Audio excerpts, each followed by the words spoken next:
Hey guys, welcome back. So I'm excited. This is an episode that I've really been looking forward to making. Today we are finally talking about Sega. We are talking about the Sega Genesis. And yeah, I've been really looking forward to this. So we got our Sega Genesis in Christmas of 1993. My brother asked for a Sega Genesis, and when we were at Christmas at my dad's house, that was his big present for the year. That was his big present for Christmas. And my dad put his Genesis inside of another box, and he put one or two bricks in there so it would throw my brother off so he couldn't guess what it was, which is pretty memorable. But I don't remember why my brother wanted a Genesis, and I don't recall when myself or my brother even knew when the Genesis was a thing.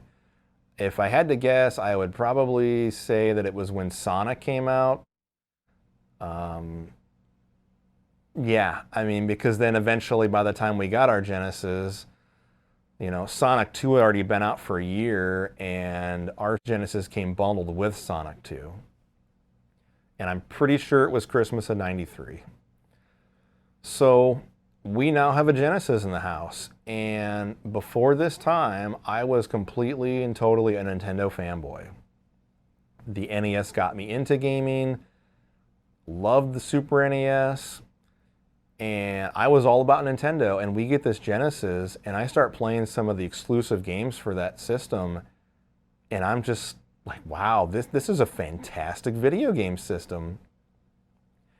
And for whatever reason, the majority of my friends went from the NES to the Genesis, which allowed the fanboy to still come out, because when games would be released on multi-platform, they always defended the Genesis version, and I would tend to defend the Super NES version because they were typically coming at me like they were,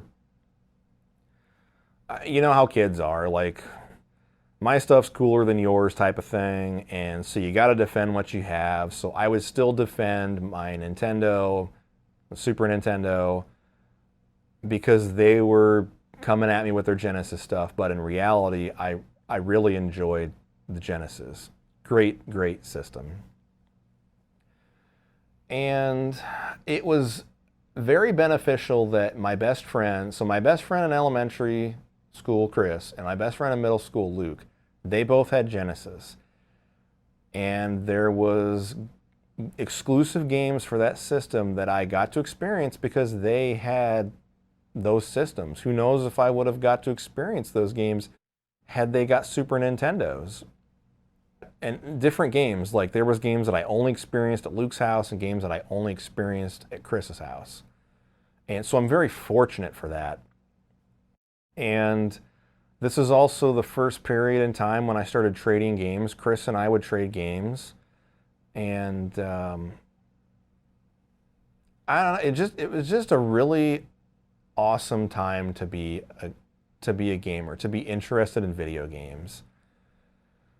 Like, the graphics were evolving, everything was looking better, and competition produces better products for the consumer. And the 16-bit era is known as the console wars, and for good reason. Like, you had Nintendo and Sega going at it for everybody's dollar. And we got amazing products. And we got amazing advertising campaigns. And that was really a thing in the 90s. Like, advertising and stuff just started to have more attitude. And sometimes when I think back and I look back at games or whatever, and I think, boy, that was a really fantastic time to be alive and be able to experience that stuff when it was all new. I don't know. Great times. And speaking of console wars, this is not a paid promotion, but I do have a number of books that are video game related. And there is a book called Console Wars. And this basically details, Sony. This details, Sega trying to make a dent in Nintendo's video game dominance. The NES was insanely popular in North America. I don't know anybody that owned a Master System. I have a vague memory of seeing one, and I don't even know if it was actually a Master System. I'm pretty sure it was because the controller looks like the Master System controller, but I don't even know for sure because I was in the mall and I just walked past the store and it was in the window and I looked at it and I just kept walking. And if you like underdog stories, like that's what that book is. Like Tom Kalinske and his management team at Sega of America, they're like the scrappy underdogs that are fighting tooth and nail for every single thing they can get. And as much as I liked Sega before I read that book, I liked Tom and his management team even more. It gave me even more respect for what they were able to do and for the dent they were able to make in market sales into Nintendo. It just, amazing period to experience as a kid. I would have been 14 when we got our Genesis, so I was still the impressionable teenager, and the Genesis was marketed towards older kids, teenagers. So I kind of feel like I was just the right age. And the advertising that we got, like, Sega was on it. Sometimes their commercials were so freaking crazy that I didn't even really understand what was going on, and stuff's getting thrown at you so fast that it was like visual overload, and I'm like what's going on? Like after it was over with. And then we had the iconic Sega scream that was at the end of each commercial. Just awesome stuff. My favorite commercial from that time period is there is a console TV attached to a milk truck, and I believe Mario Kart is being played on the Super Nintendo. And then there's a TV hooked up to the back of a Top Fuel dragster, and I think it's Sonic, but maybe they were showing different Sega games. I don't really remember. But the point is that the Genesis is faster than the Super Nintendo. They have a drag race. You know, the milk truck's like sputtering and bucking and jerking, and the dragster just takes off and it's flying. And then at the end of the track, they had "Welcome to the Next Level," their current ad campaign slogan, like spelled out on the track, probably in vinyl or something like that. And the dragster goes over it, and so like the letters are getting ripped off of it. It is so cool, so visually impressive. Like, they completely got the point across in their visual storytelling for that commercial. And I love it. I love that commercial. Also, being a car guy, the dragster, I just love it. It's just great. And speaking about ad slogans and campaigns, you know, I don't remember when my brother and I became aware of the Genesis, but I have no recollection of Genesis does what Nintendo don't ad campaign. You know, we didn't get our NES until '89, which is the same year that Genesis came out. I was reading Nintendo Power up until the early '90s. Chris got a subscription to EGM, but he probably got that around the time that he got his Genesis. And he got his Genesis, I think it was '93 as well. Everything was kind of in tandem with us with the 16-bit era. Like, we got our Genesis, and then so did Chris, and so did Luke, and we all kind of just really got into it, and we all really started playing it, and getting to experience all these exclusive games for the Genesis and discovering this new system. It was really cool, but I have no recollection of that Genesis does what Nintendo don't ad campaign. So when I think of the ad campaign, and that's why I titled this episode what I did, Welcome to the Next Level is it. And they detail some of the ad campaign stuff in that book. I just love it. It is so memorable. I am so glad I got to live through that. And the one really interesting thing to watch is Nintendo's evolution of advertising. Nintendo is this family-friendly company, and games like Mortal Kombat and Night Trap come out, and they have hearings, congressional hearings, and you know, Sega's the enemy, and they publish all this nasty stuff, and Nintendo's the good, wholehearted company. And Nintendo had to change. Like, they had to get with the times, and they eventually did, but it took a while. I mean, I can remember Nintendo's more edgier advertisements, but really it feels like that wasn't until the end of the Super Nintendo, maybe more into the Nintendo 64. And sometimes their advertisement stuff just fell flat. Like, it just didn't work. But Sega's, at least in the 16-bit era, it did work. I don't know, it just worked, but it was really cool to see Nintendo have to shift demographics, have to shift priorities. You know, Mortal Kombat comes out and Sega has the blood code and the Super Nintendo version has gray-colored sweat. And then towards the end of the generation, you know, Nintendo's having to play along because that's the way trends are going. So it was really cool to see that happen too. I guess I should show the stuff here. I was like, I don't know what else to say, but we should show the stuff that's here. So here is a Model 2 Sega Genesis. This is the Genesis that I will be playing all of our Sega games on. Like I said, myself, Chris, Luke, we all had Model 2s. I saw a Model 1. It was a friend of Chris. I spent the night and we went over to this kid's house the next morning, and they had a Model 1 Genesis and Sega CD. This was the first place I ever got to see a Sega CD. I don't think I got to play it, but I got to see it. And this is also my first recollection of seeing a Model 1 Genesis. And it was down in the basement. So this was probably the norm, but you know, it seems like all of the worn out, beat up furniture always got put down into the basement. And then eventually the kids took over the basement and that became their video game area. And it was like that at numerous households, not all of them, but numerous households.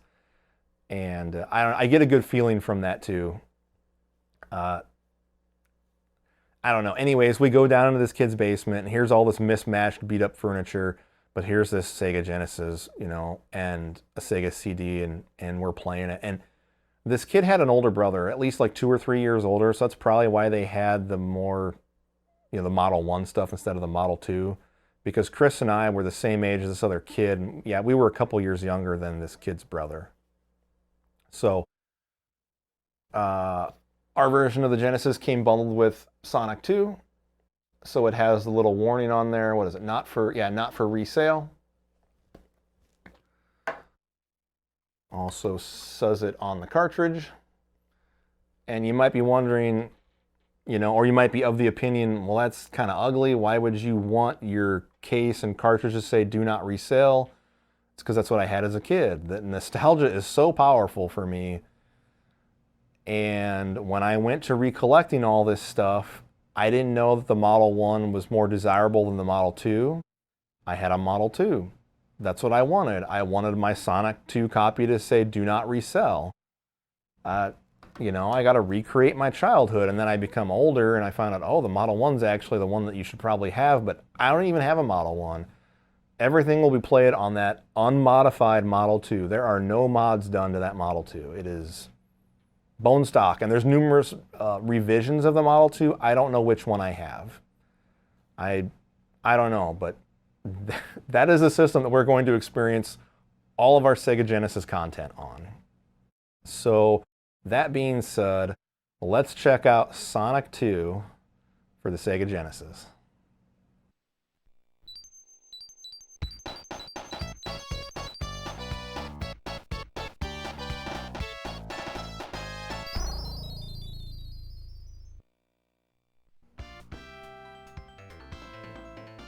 Alright guys, we are playing Sonic 2 for the Sega Genesis. So this is actually the second time that I've recorded this, because the first time I didn't really pay attention to how long I was playing. I just was going along and playing, and I got to the Sky Fortress, the Air Fortress, whatever the heck it is, and realized I'd been playing for like an hour and a half. And that's not going to work. So I started over, and my thought is that I'm going to play to the Casino Zone. That was always one of my favorite zones as a kid. And I mean, it still is. I like it. I like the visual layout to it. The black background with all the shiny lights and whatever. So that's what we're gonna play to.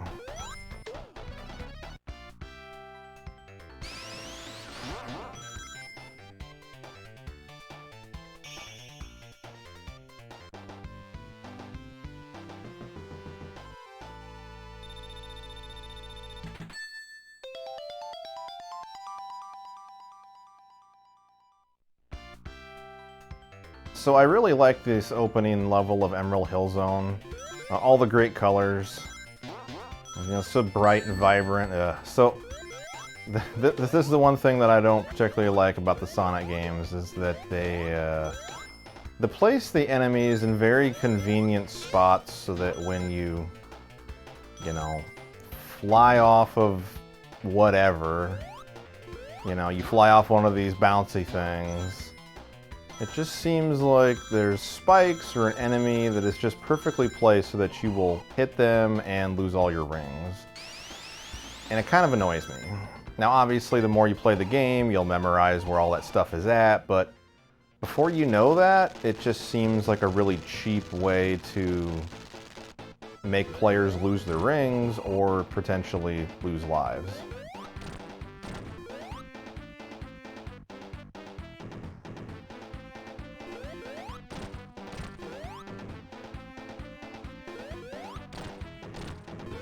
Should shoot his cone off here, or his drill, or whatever the heck it is. There we go. And that's it.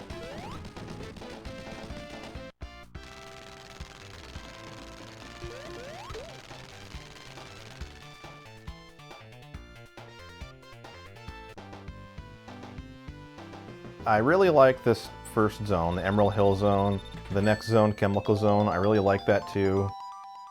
Really, when it comes to the levels in this game, the ones that I don't like are the ones that I find visually unappealing. And that's typically just because of the colors they use, or I don't know, just the way the layout looks, which the third zone falls into that category.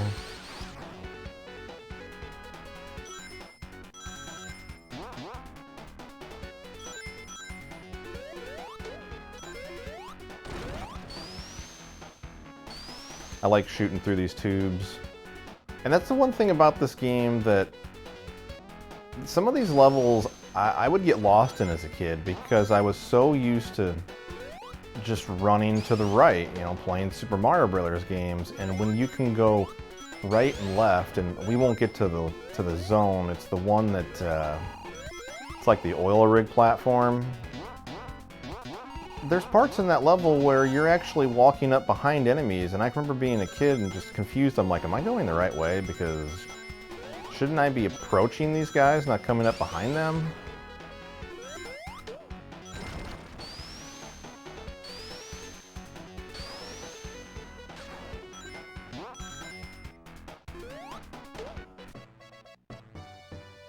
Sonic 2 was my first experience at playing a Sonic game. I really like this game. It has its flaws. There's things that I don't like about it, which I suppose could be said about every game. When it comes to the platforming genre, Sonic is not my favorite. My favorite parts of the Sonic games are when you're like flying through the loops, like in Emerald Hill Zone. You're going through the loops and through those spinny parts. I don't even know what the heck you want to call them. That's my favorite part, to see Sonic go so fast that he kind of like gets off center of the screen, and I don't know, it's just cool to see how fast you can get him moving, which is, the complete opposite of Super Mario Brothers.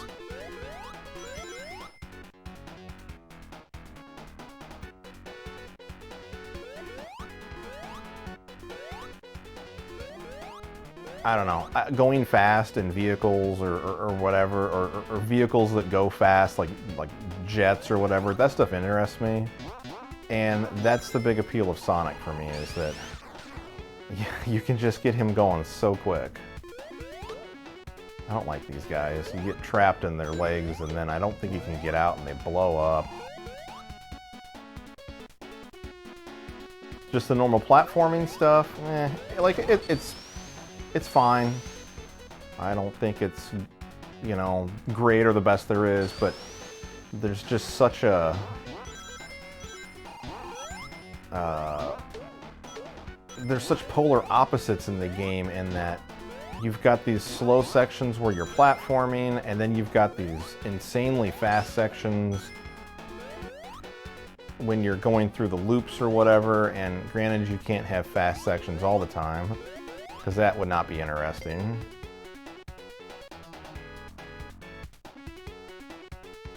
I don't know, those are the sections that I like. And I'm lost. I don't know where to go.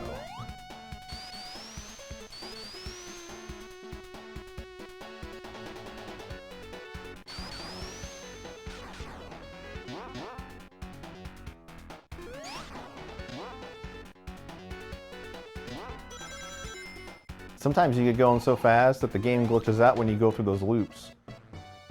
Typically, well, I shouldn't say typically, but I've noticed it more when Sonic is not in ball form, when he's running on his feet. I'll go through those loops and then I'll just like glitch and get stuck in there. Like that right there, moving so fast, like, oh, that's awesome. It's just so cool to see how fast he goes. And that's the biggest appeal for me with this game, like I said. I like getting him going as fast as possible. See you, Tails.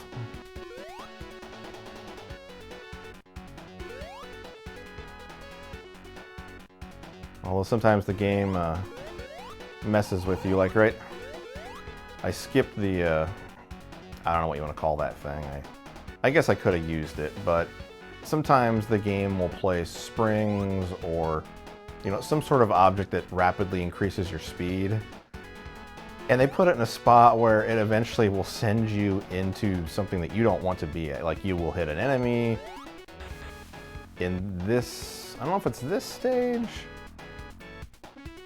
Actually, yeah, I think it is. Before we get to the boss, we'll hit a spring or something, and it'll shoot you into a section that has water in there, and oh crap. Those first two? Okay.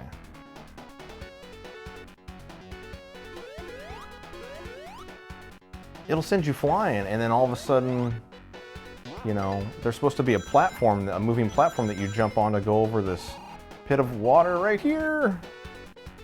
And this exactly. So this kind of, I don't know. This deters me from going fast. Like, I want to go as fast as possible, but then that stuff happens, and granted, once you play through the level and you know what's coming, you know, I guess that's fine, but sometimes it feels like the game is at odds with itself. Like, sometimes you get punished for wanting to go really fast, and to me that's what Sonic is.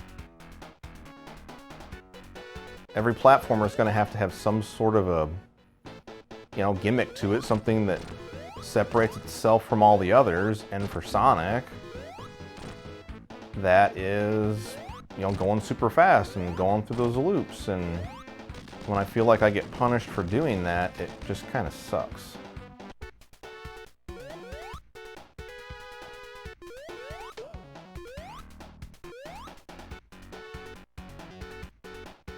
I don't want you guys to think that I don't like Sonic. I really do like this game. There's some things that really annoy me with it. Well, I guess spoiler alert. So Sonic 2 is the first, you know, game that I played. I already mentioned that. I was done with the series by Sonic 3. Probably because of my age. I was probably close to 16 years old by the time Sonic 3 came out. But my problem with the game was that it just felt more the same. You're Sonic and you're running through these levels, and it still has, you know, design tropes and design features from the earlier games, and it didn't feel different enough to me. And when I talked about the benefit of Super Mario Bros. 2 being different, even if it was just a reskin Doki Doki Panic. It kept the series very fresh. Oh crap. And I didn't know any different, and I didn't care.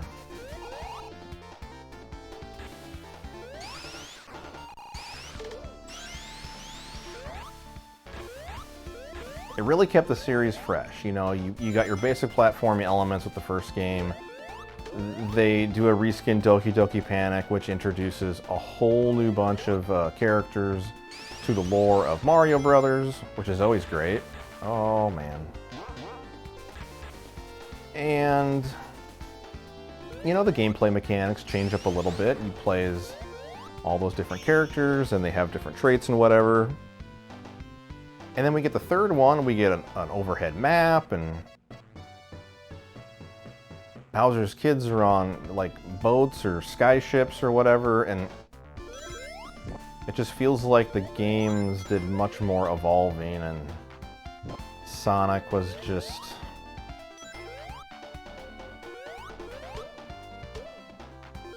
just the same thing. Like, running through levels like this where you get some topography changes, you get, I don't know, the same old stuff. Like, oh man. I probably should stop saying negative things. I don't want you guys thinking like I'm a Sonic hater or Sega hater, because I'm not. I don't know, I'm just telling you guys my thoughts, and it's okay to disagree or agree with them. Everybody's got a right to their own opinion. Well, that really stunk.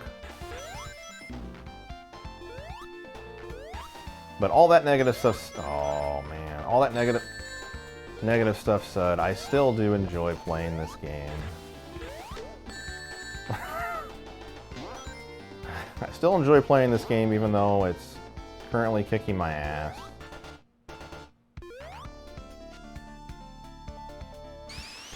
I will say one of the greatest additions to the Sonic franchise was the Sonic spin. Playing this game and then going back to playing Sonic 1 and not being able to do like the spin dash. Huh, the music glitched out.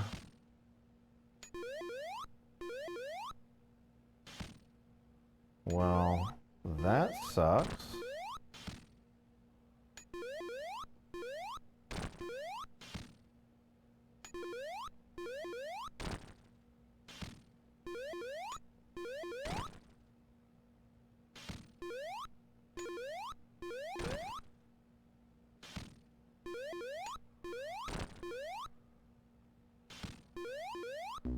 Wait, if this shows you what background music does for a game, nothing else will, because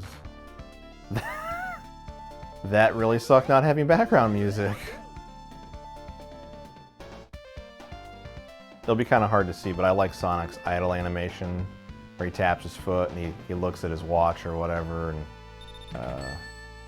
and that stuff's really cool. Like, you know, he's Sonic, he's fast, like, hurry up, let's go. Okay, so this was probably my favorite level as a kid. I find it very visually appealing.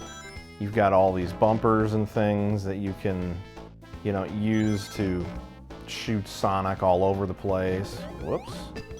And I don't know, I think kids just like brightly colored things. It's just very visually appealing. I always looked at these and thought of them as Captain America shields. Probably no big surprise, because I'm sure some of you may have thought the exact same thing.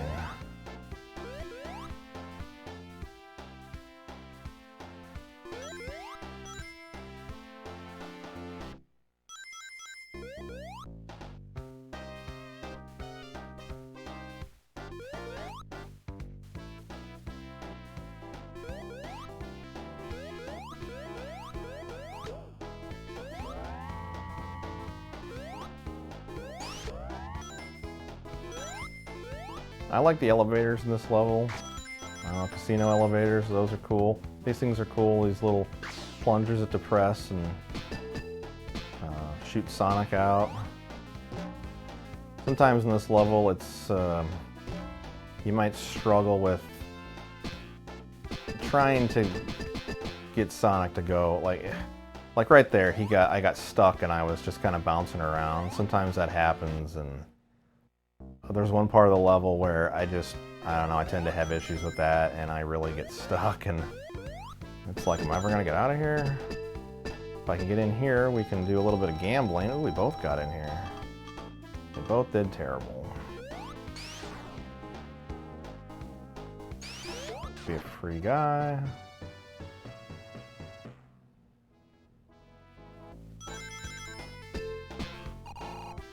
Like, kind of right there, you're gonna have to, you know, you gotta time your jumps right.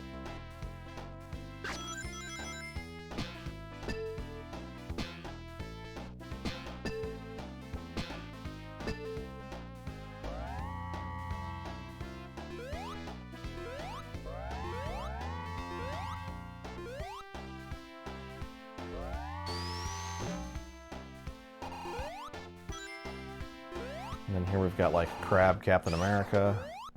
Oh boy. Oh. Over here. Oh.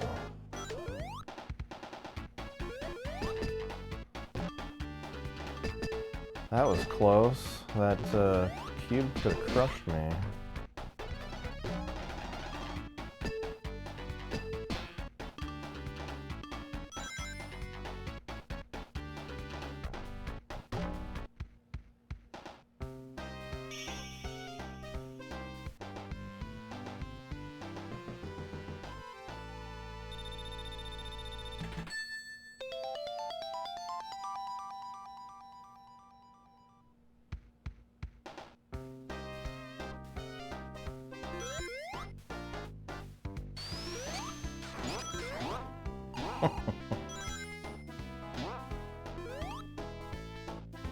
I will say it is very entertaining when Tails, you know, dies or screws up, or I don't know, does something that he probably shouldn't do.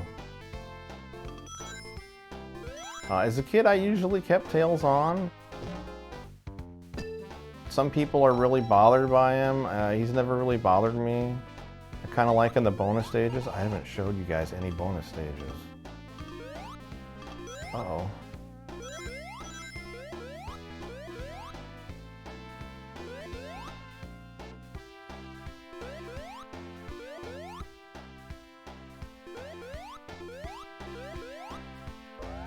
I like that he can collect rings in the bonus stages and the normal stages.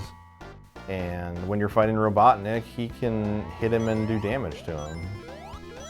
So if you can put up with, I guess, him following you everywhere and doesn't annoy you, there are some, oh, well, oh, there we go. I like these bonus stages. I haven't played the first Sonic enough to really say which bonus stages I like more. But I quite enjoyed these. Well, I enjoyed them as a kid and I still enjoy them. I like how you can loop around like that, and I just missed a whole bunch of rings, but that's okay. You usually get more rings than what you need.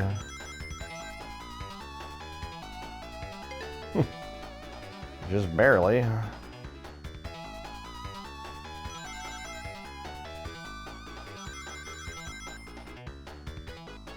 Remember?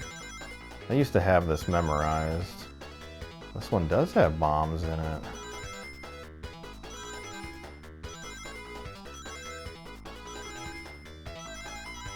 The developers get pretty crafty with their placement of rings and bombs when you're going around corners in the later bonus levels, because the difficulty ramps up, which it should.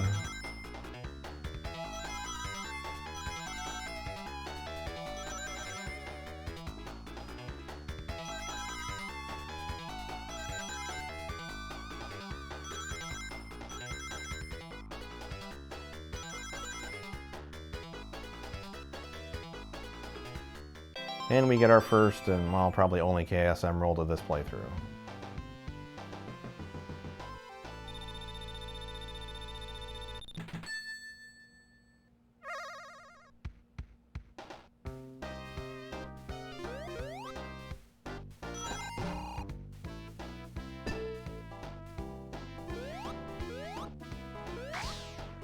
I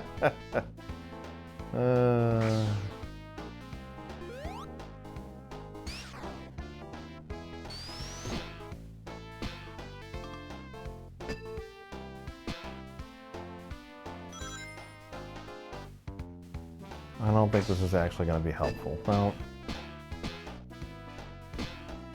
oh, go in there. There we go. Nope.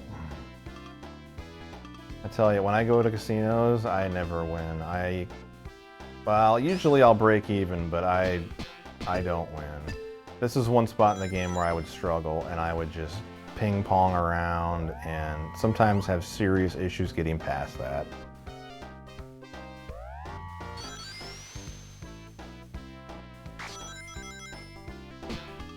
And I think Robotnik is down here? No, he's over here. There we go.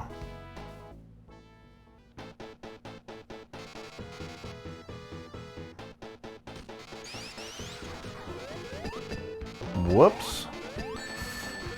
Oh, wow.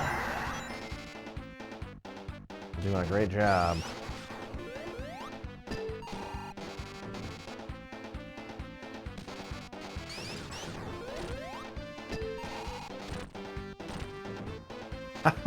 Go Tails!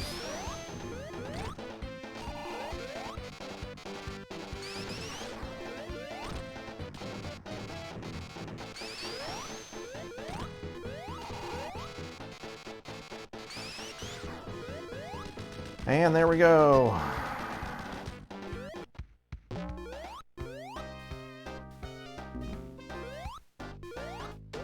But I gotta be honest with you guys, I really don't want to stop playing. This game is fun. Maybe we can do one more level. Okay, I think this will probably be the last level that I play, because this is one of my favorites. I really like the colors. I like the purple in the background and the green rocks in that, and the minecart tracks give me a Indiana Jones and the Temple of Doom vibe. This is also one of my favorite zones.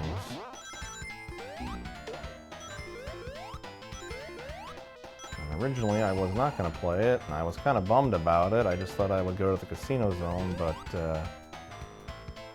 sometimes when I'm making these, sometimes when I'm making these videos, I end up having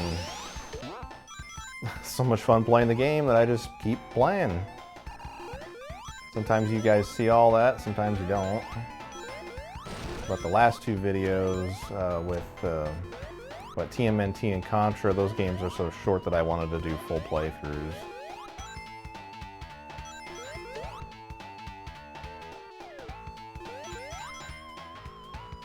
So these Firefly guys, you cannot hit them when they're glowing. Like this little mechanic right here, pulling on the lever to open those doors up. There's also like, it's almost like a rope elevator type of thing, where we'll grab onto something like that and it'll lower us down. So, you know, there's blind jumps like this that I mean, I guess I could hold down for a while and, you know, yeah, and he'll look. But as an impatient kid, I'm not doing that. I'm just gonna keep going. I don't got time to be seeing where I'm jumping. Although as an adult, I sometimes still feel the same way.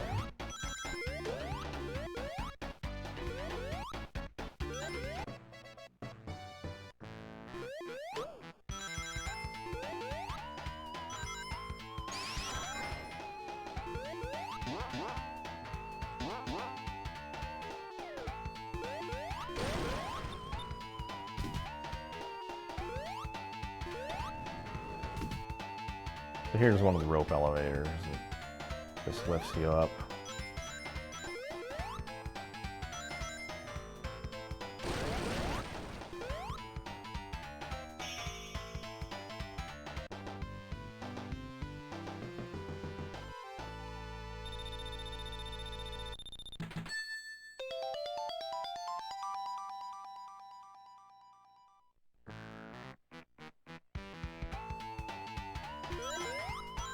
The level after this one, I believe, is the oil rig zone. I don't remember what it's called.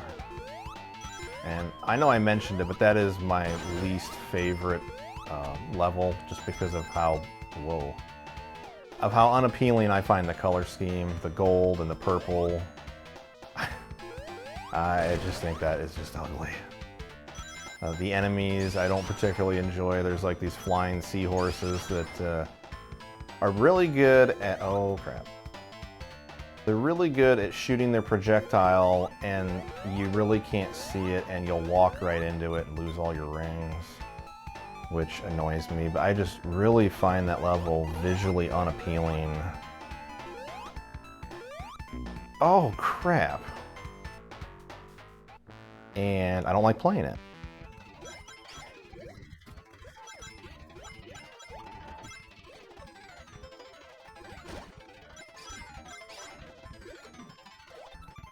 And the level after that, I believe, is the, what, Metropolis Zone? And I do enjoy that level. The difficulty is ramped up a little bit. And it has 3 acts. And the boss fight with Robotnik, it's a little bit more involved. He's got these balls that fly around him, basically like a shield. And you have to knock the balls out of his shield and eventually get his shield down to nothing.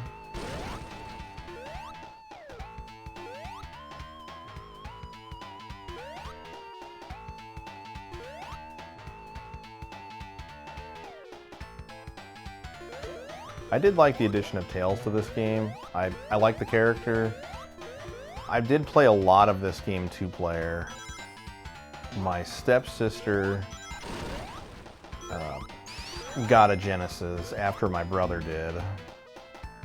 And when we would go to my dad's house, we would play 2-player with her quite a bit. And the split screen 2-player is fun in this game. I enjoyed it.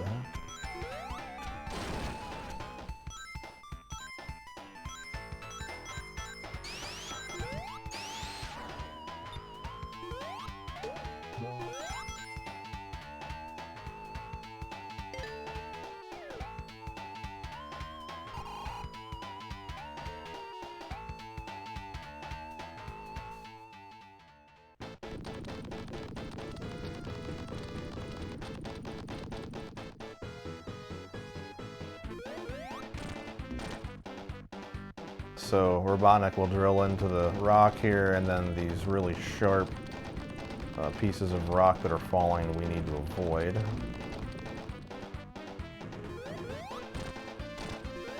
And once he turns his drills up like that, you don't want to jump on him.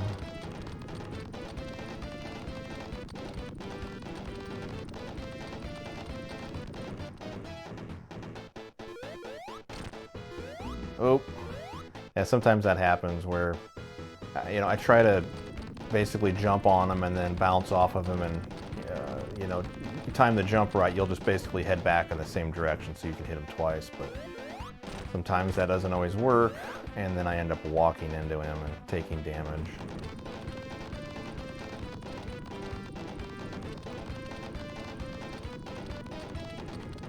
But we should be getting close.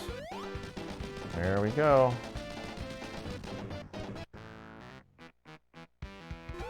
Alright guys, so this is Sonic 2 for the Sega Genesis. It is a fantastic game, even though I did a bunch of griping about it.